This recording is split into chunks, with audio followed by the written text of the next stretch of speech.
नमस्कार मित्रमैत्रिणींनो, शब्द मराठी या यूट्यूब चॅनलमध्ये तुम्हा सर्वांचं अगदी मनापासून स्वागत आहे. नवीन कथा आणि नवीन सुरुवात आहे, त्यामुळे चॅनल नक्की सबस्क्राईब करा. चौधरी घराण्याचा एकुलता एक मुलगा सारंग याचे धुमधडाक्यात 5 दिवसाआधीच लग्न झाले. रिसेप्शन पार्टी त्याच थाटात दिली. घरातील पाहुणे गेल्यावर सत्यनारायण पूजा आटोपून आज चौधरी घराण्याची नवीन सून आणि सारंगच्या संसाराची पहिली रात्र होती. चौधरी घराण्याची सर्व बागडोर आजही सारंगच्या आजी रमाबाईंच्याच हातात होती. स्वभाव खूप मनमिळावू आणि समजूतदार. ती घराण्याचा विचार करून जो निर्णय घेत होती ते सर्वजण हसत हसत मान्य करायचे. सारंगची रूम त्याची बहीण श्रेया आणि तिची मैत्रीण नीता दोघी मिळून तयार करत होत्या. श्रेया देशमुखच्या घरची सून होती. ती अमरावतीला मोठ्या होलसेल कापड उद्योगाची पत्नी होती. पाहायला जरी सावळी होती तरी चेहऱ्यावर तेज होते. सारंगपेक्षा ती लहान. तिचे लव्ह मॅरेज होते. घरच्यांच्या पसंतीने अरेंज मॅरेज झाले असेच म्हणावे लागणार. आजी सारंगच्या रूममध्ये डोकावते. चला आवरा पटकन, किती वाजलेत? तो बिचारा पाहून बाल्कनीत झोपाळ्यावर आणि नवी नवरीन या सजवलेल्या बेडवर. आजी, आज नवरदेवाला लागते का? या दिवसाचे स्वप्न पाहत उशीला कवटाळून दिसत होता तो दादा. आणि तू म्हणते झोपाळ्यावर झोपणार? झोपाळा आता सुशोभित करते. हां, लाजली माझी वहिनी. श्रेया टेबलवरच्या ग्लासासोभोवतालचाच फुलांच्या पाकळ्या पसरवत म्हणते. स्वाती सारंगची मॉम चौधरी घरात सून म्हणून आली आणि रमाबाईंची मुलगी झाली. दोघींना पाहून कोणीच म्हणणार नाही या सासू सुना आहेत. स्वाती पाहायला गौण वर्णाची. साधं राहणीमान, तिचे लांब केस अगदी मोकळे सोडले तर टोगळ्याच्या खाली यायचे, म्हणून ती केस घट्ट बांधून दुमडून ठेवायची. चालताना तिची वेणी नृत्य करत आणि आहे असे वाटायचे. स्वाती बाल्कनीत जाऊन पाहते. मॉम, मला आज इथे झोपायचं आहे का? सारंग विचारतो. सारंग, मी बघते कुठंपर्यंत तयारी आली. ती रूममध्ये जाते. अगं घ्या ग लवकर, घड्याळात पहा किती वाजलेत. मॉम रिलॅक्स, झालंच आहे, थोडं वहिनीला तयार करते. वहिनी तयारी करूनच काही अर्थ नाही. या तयारीला बाजूला लवकरच करणार आहे दादा, श्रेया म्हणाली. 2 दिवसांपासून तिला चिडवून नाकीनो आणले होते. लवकर घ्या, नाही तर मी सारंगला रूममध्ये पाठवते. मॉम तू जा, 10 मिनिटात आम्ही येतो. आजी तू सुद्धा जा, श्रेया म्हणाली. तुम्ही निघा इथून, मला बोलायचं आहे माझ्या नातसून बरोबर. रमाबाई म्हणाली. हो का? आता आमचा पत्ता कट. ठीक आहे, गरज पडल्यावर सांगशील. गुड नाईट वहिनी, स्वीट ड्रीम्स. जाता जाता लवकर भाव देऊ नकोस, थोडी नखरे दाखवशील. तिच्या कानात कुसबुस करून श्रेया नीताला म्हणते. चल आता आजी करणार बाकीची तयारी, बाय वहिनी, म्हणून श्रेया स्वातीच्या गालालाच हात लावते आणि तिथून निघून जाते. स्वाती इकडे ये, बस. स्वाती आजीजवळ सोफ्यावर बसलेली असते. छान दिसतेस, अगदी परीसारखीच. आजी आपल्या गळ्यातील मोहनमाळ तिच्या गळ्यातच टाकते आणि 2 पाटल्या तिच्या हातामध्ये देते. तू चौधरी घराण्यांची सून झाली आहेस. आता तुला या घराचा मान सन्मान दोन्ही सांभाळायचं आहे. आजी, मी प्रयत्न करणार नक्कीच. पदर समोर करून कर. आजी हळदी कुंकू लावून स्वातीच्या ओटीत 2 आंबे टाकते. तिच्या चेहऱ्यावरून हात फिरूनच आपली बोटं मोडत असते. तू राहा, मी सारंगला पाठवते. दोघेही नवीन संसाराची आनंदाने सुरुवात करा. सारंग पाहायला अगदी राजबिंडा. कोणतीही मुलगी त्याच्यावर भरभरून प्रेम करणार असाच होता तो. शिवाय श्रीमंत. चौधरी इलेक्ट्रॉनिक्स या नावाने शहरातील मोठे व्यापारी म्हणून गणले जात होते. घरातील सर्वांच्या गळ्याचा ताईत होता सारंग. आजी तर जीव ओवाळून टाकायची. तो बाल्कनीत झोपाळ्यावर झोके देत गाणं गुणगुणायचा आणि आजी त्याला आवाज देते. थकला नाही ना ग्रँडमा? किती वेळ, आता मी इथे झोपणार होतो. आजचा दिवस उशीर झाला, जा रूममध्ये. सारंग आजीच्या पाया पडतो. लवकरच पण नातू दाखव रे बाबा, नंतर आपल्या वारीला जाते. ग्रँडमा अशी बोलणार असेल तर मी जाणारच नाही. आजी हसायलाच लागते. जा, मी सकाळीच आवाज देणार आहे. सारंग आपल्या रूमकडे जातो. आई तुम्ही झोपा आता, मी लाईट बंद करते. तांब्या भरून ठेवला का? हो ठेवला आहे. बाबासुद्धा झोपले तुमची वाट पाहून, स्वाती म्हणाली. या वयात काय वाट पाहायची? सकाळची 6 वाजता आवाज द्यायला सारंगला. हो मी देते आवाज, आता तुम्ही आराम करा. सारंग रूमचा दरवाजा हळूच सरकवतो. तो गालातच हसलेला असतो. रूमवर एक नजर फिरवतो. बेड खूपच सुंदर सजवलेला होता. मोगरा आणि निशिगंधाच्या सुगंधाने रूम दरवळत होती. बेडवर गुलाबांच्या पाकळ्यांनी दिलचं चित्र काढलं होतं. काचेच्या राऊंड टेबलवर दुधाने भरलेले 2 ग्लास आणि गुलाबाचं फूल ठेवलेलं होतं. कॅन्डलने रूममध्ये मंद प्रकाश आणि रंगीत डिम लाईट्समुळे रूमचं वातावरण अगदीच स्वर्गसुखात नेणारं होतं. स्वातीकडे सारंगची नजर जाते. ती नेटची गुलाबी रंगाची साडी नेसून बसलेली होती. स्लीवलेस ब्लाऊजमुळे तिचा गोरा रंग नजरेत भरत होता. नाजूक ज्वेलरी नेटच्या पदरातून आपलं तेज दाखवत होती. आजीने दिलेली मोहनमाळ आणि पाटल्या तिच्या रूपात अधिकच भर घालत होत्या. सारंगची नजर त्यावर पडली. तो एक एक पाऊल स्वातीकडे टाकतो तशी ती हाताने चादरीला घट्ट पकडत असते. तो तिच्या जवळ जातो आणि उभा राहून एकटक पाहत असतो. स्वातीच्या हृदयाची स्पंदने वाढत होती. आता सारंग जवळ येणार का? गोड विचाराने ती डोळे बंद करते. सारंग 2 मिनिटे तसाच उभा राहतो आणि मग कपाटाकडे जातो. हळूच कपाटाची स्लाईड सरकवतो. टी शर्ट आणि बरमुडा घेतो. कुर्ता पायजामा बदलतो.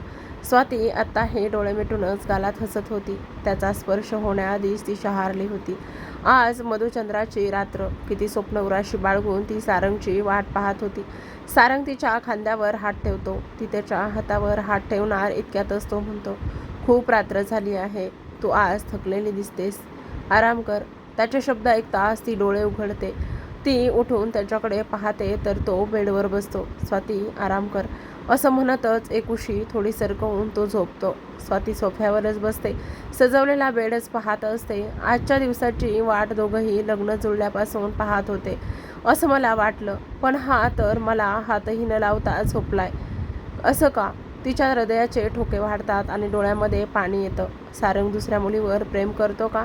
असंख्य विचार स्वातीच्या मनात चालून येत असतात आणि सारंगच्या घोरण्याचा आवाज तिला येतो. याला तर झोपही लागली आहे. मी सकाळी कोणाला काय सांगू? आजी विचारणार, श्रेया विचारणार, मी स्वतःला कसं समजावू? लग्नाची पहिली रात्र अशी असते का कोणाची? सारंग मनातच पुटपुटत स्वाती डोळे पुसते. ती उठून मेणबत्त्या विझवते आणि सारंगच्या बाजूला पडते. सारंग भिंतीकडे तोंड करून झोपला होता. स्वाती त्याच्या पाठमोऱ्या शरीरावर नजर टाकते. तिला आता हुंदका येत होता. ती तोंडावर हात ठेवून अश्रूंना वाट मोकळी करून देत असते. असंख्य स्वप्न लग्न जुळल्यापासून या रात्रीचं पाहिली होती. स्वाती पाहायला गोरी, सारंगला शोभणारीच. सर्वजण दोघांना पाहून लक्ष्मीनारायणाचा जोडा म्हणूनच होते. तर या सारंग असा का वागला? हे मात्र अनपेक्षित वाटतंय ना. त्याच्या मनामध्ये काय चाललं आहे हे स्वातीला समजणार का? पहाटे 5 वाजता सारंगच्या मोबाईलचा अलाराम वाजतो. तो चाच पडतच बाजूच्या टेबलावरचा मोबाईल घेऊन अलाराम बंद करतो आणि पाठ वळवतो. स्वाती शांत झोपलेली असते. तिच्या चेहऱ्यावर केस आलेले असतात. साडीचा पदर हलकासा सरकलेला होता. तिच्या हृदयाची स्पंदने त्याला ऐकावीत वाटत होती. तो तिच्या हृदयावर डोकं ठेवण्यासाठी पुढे सरकतो. गुलाबी जाळीदार साडीत ती खूपच सुंदर दिसत होती.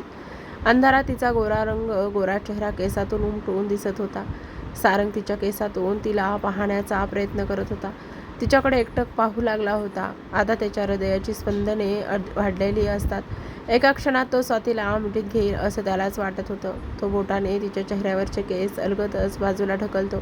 तिच्या ओठावर स्पर्श न करता बोट फिरवल्यासारखं करतो आणि स्वतःच्या ओठावर लावतो.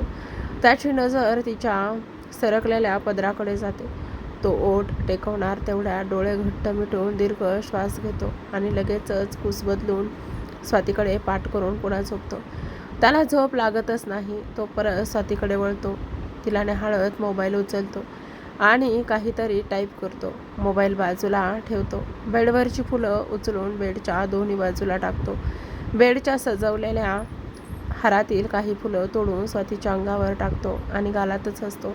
माय जान, सॉरी म्हणून टॉवेल घेऊन फ्रेश होण्यासाठी बाथरूममध्ये निघून जातो. तो शॉवरखाली उभा राहतो आणि नळ चालू करतो. थंडगार पाणी सारंगच्या डोक्यावरून खाली एखाद्या धबधब्यासारखंच कोसळत असतं आणि तो शांत उभा राहून गाणं गुणगुणत असतो. स्वातीला शॉवरचा आणि गाण्याचा आवाज येतो. ती बाजूला पाहते. सारंग तिच्या बाजूला नव्हता. तोच बाथरूममध्ये असणार हे तिच्या लक्षात येतं. ती उठून बसते. साडीचा पदर नीट करते. पदरावरून निशिगंधाची फुलं बाजूला पडतात. ती पदर झटकते आणि खांद्यावरून घेते. पाय बेडच्या खाली देणार तेवढ्यातच खाली ही फुलं पडलेली असतात. रात्री आमच्यात असं काही झालं नाही, तरी फुलं माझ्या अंगावर आणि बेडच्या खाली कशी पडली? तिला पुन्हा रडायला येत होतं, पण स्वतःला सावरते. पाय बेडच्या खाली टाकते आणि बाथरूममधून सारंग टॉवेल गुंडाळून गाणं गुणगुणतच बाहेर येतो. उठली जान? थकली तर नाही ना? रात्रभर झोप लागली ना अनोळखी बेडवर? आता ग्रँडमा आवाज देणार. फ्रेश होऊन तयार हो. सारंग आरशासमोर उभा राहूनच बोलत असतो. त्याची अंगकाठी स्वाती पाहत राहते. गोरा गुमटा, शरीरयष्टी उत्तम, पाण्याचे थेंब मध्यम प्रकाशात त्याच्या पाठीवर चमकत असतात. त्याला पाहूनच परत स्वाती यौवनाचा विचार करू लागते. मी सुद्धा सुंदर आहे, तू हँडसम आहेस. एकमेकांपासून दूर राहण्याचं कोणतंही कारण मला तरी दिसत नव्हतं. तरी तू आपली मधुचंद्राची रात्र अशी बेरंग का केलीस? कोणताही मुलगा या स्टेजवर सर्व विसरून प्रणय क्रीडा करण्यास आतुर असतो. तुझ्या नजरेत तुझ्या ओठावर मी आहे, पण हृदयात. म्हणून रात्री तू मला स्पर्श केला नाहीस का? मी विचारू का? पण काय विचारू? सारंग, तू माझ्यासोबत? शी नाही, मी नाही विचारणार. आता मी तुझी बायको आहे. मी कम्फर्टेबल नसेन असं वाटलं असणार म्हणून तू जवळ आला नसशील. स्वाती, तू तुझे कपडे कबडमध्ये ठेवले आहेत अंघोळ आटोपून. सारंग बोलत असतो, पण स्वाती उत्तरच देत नाही. म्हणून तो परत म्हणतो, माय स्वीट हार्ट, कोणता विचार करते आहेस? लक्ष कुठे आहे तुझं? स्वाती. सारंग थोडा चढत्या आवाजातच बोलतो. ती तेव्हा भानावर येते. सारंग आरशातून तिलाच पाहत उभा असतो. अगं, अंघोळ आटोपवून घे. आजच्या दिवशी लग्न झालेल्या जोडीने या रूममधून पूर्ण तयारीतच बाहेर जायचं आहे. हो, म्हणून ती कपाटाकडे जाते. कपाटाची स्लाईड सरकवते. ड्रेस, गाऊन, साडी सर्वने सेट करून ठेवलेले असतात. इतके कपडे सारंगने कधी घेऊन ठेवले माझ्यासाठी? मला तर एकदाही विचारलं नाही. तुझा नंबर काय आहे? ती हात कपड्यावरून फिरवते आणि साडी घेते, टॉवेल घेते आणि बाथरूममध्ये निघून जाते. स्वाती, सारंगची मॉम त्याला आवाज देते. सारंग, सारंग, उठलास का तू? सारंग दरवाजा उघडतो. आत्ताही तो टॉवेलवरच असतो. मॉम, मला माहिती आहे, लवकरच उठून आंघोळ करावी लागणार. स्वाती आंघोळ करत आहे. तिची नजर बेडकडे जाते. ती गालातच हसते. बेटा, हे सर्व तुलाच आवरावं लागणार आहे. नंतर मावशी येणार रूम साफ करायला. मॉम, मेहनत मलाच घ्यावी लागणार म्हणतच तो गालात हसतो. हे दोघंही आरामात आहे बाहेर, इतकं मिळून आवरा, ती म्हणते आणि जायला वळत असते. परत सारंगला म्हणते, सारंग, खुश आहेस ना? स्वाती, आवडली ना? हो मॉम, अगदी जीव वाळून टाकावा अशीच आहे. तुमची चॉईस बेस्ट आहे मॉम. बरं, तिच्यासोबत बाहेर आहे. तिला एकटी पडू देऊ नकोस. मॉम इतका मोठा बिझनेस सांभाळतो, माझी बायको नाही सांभाळणार का? येतो आम्ही. सोनेला पाहून ठरवा मी काळजी घेऊन तिच्यावर प्रेम केलं की नाही. चल चावट कुठला. स्वाती हसूनच तिकून जात असते. म्हणजेच त्याची आई. सारंग दरवाजातून बंद करतो. बेडकडे पाहून हसतो आणि दोन्ही हात पसरवून बेडवर पडतो. स्वाती बाथरूममध्ये भिंतीला टेकून रडत असते. आपले हुंदके कोणी ऐकणार नाही याची काळजी घेऊनच ती हे सर्व रडत असते आणि शावर नळ दोन्ही चालू करते. सारंगला मी आवडत नव्हते तर लग्नाला होकार का दिला? एकमेकांना भेटून नंतर सहरी होकार दिलाय. सारंग तर खूप खुश होता. मी त्या दिवसापासून चौधरी घराण्यांची सून झाले, पण मी सारंगची हक्काने बायको झाले का? चार भिंतीतील नातं कोणाला सांगू? ती स्वतःला सावरते, पदराने डोळे पुसते आणि साडी काढून बाजूला ठेवते. अंघोळ करून टॉवेल हातात घेत आणि लक्षात येते की ती साडी बाथरूममध्ये घेऊन आली आहे. साडी कशी नेसू इथेच. ती ब्लाऊज आणि पेटीकोट लावते. साडी अंगाला गुंडाळते आणि दरवाजा उघडते. सारंग बेडवर दोन्ही हात पसरूनच डोळे बंद करून झोपल्यासारखा पडलेला असतो. ती पटकन साडी नेसायच्या विचाराने आरशासमोर उभी राहते आणि सारंग उठतो. ती साडी कमरेला गुंडाळून वळते. सारंग तिच्यासमोर उभा राहिलेला असतो. त्याची नजरानजर होत असते. दोघं एकमेकांकडे पाहून लाजतात आणि गालातच हसत खाली पाहतात. सॉरी म्हणतात एकमेकांना. सारंग तिच्या हातातील साडी घेतो.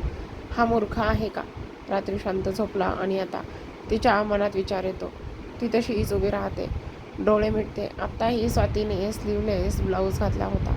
समोरचा गळा थोडासा डीप होता आणि मागचा पसरट होता. सारंग स्पर्श न करता तिच्या पाठीवरून ओठ फिरवतो सारखा करतो. सारंग, साडी दे ना. किती वेळ अशी उभी राहू? काल बरोबर पाहिलंच नाही तुला. हक्काची बायको आहेस, मन भरून पाहू दे ना. तुझी परवानगी असेल तर. तिला असते आणि गालातच हसते. मी नेसून देऊ साडी? सारंग विचारतो. तुला येतं का? मलाच नीट नेसायला येत नाही, ती खाली पाहत म्हणते. लग्नात असिस्टंट होते, आता या रूममध्ये मीच असिस्टंट ठेवणार असशील तर? तो तिच्या कानाला ओठ लावतच म्हणतो. काहीतरीच. पहिलं काम पाहते, असिस्टंटला जमतं की नाही ते. स्वाती मस्करी करत म्हणते. मी प्रयत्न करतो. जॉब मिळाला पाहिजे म्हणून नक्कीच. सारंग साडीचा काठ तिच्या नाभीजवळ खोचत असतो. तिचं हृदय मात्र धडधडायला लागत असतं. सारंग प्रत्येक हावभाव टिपत असतो. 10 मिनिटात तिला नीटनेटकी साडी नेसून आरशासमोर तो उभा करतो. बघा राणी सरकार, काम पसंतीस पडलं असेल तर या गरीबावर मेहरबानी करा जरा. ती स्वतःकडे पाहते. खरंच तुला छान साडी नेसवता येते की? ती त्याला मिठी मारणार तर तो मागे सरकतो. तू तयार हो, मी बेडावरून ठेवतो, सारंग म्हणतो. स्वातीचा चेहरा पुन्हा पडतो. हिरमुसल्या चेहऱ्याने ती टेबलावर बसून केस टॉवेलने पुसते.